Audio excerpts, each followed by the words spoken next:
hindi nila binanggit dito eh, o hindi nila kinorek. Ano? So it stands therefore, yung mga factual errors na yun. No? So, and then, yun nga, binago eh. Binago nila yung, parang nilang binago yung mode ng pag-i-impeach.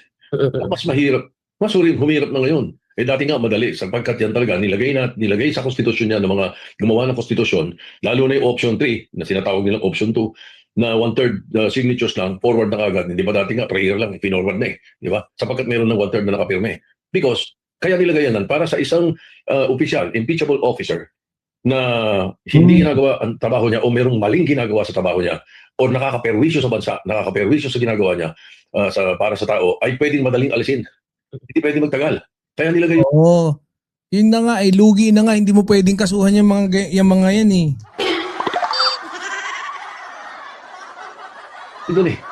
Eh bakit natin pahihirapin yan? Katulad ng ginawa ngayon at humihirap na. Talagang, kaya sabi ko, forgive me, but I think impeachment now is an impossible dream. That's one, no? So sabi ko nga, mga snippets pa lang yung nakita ko.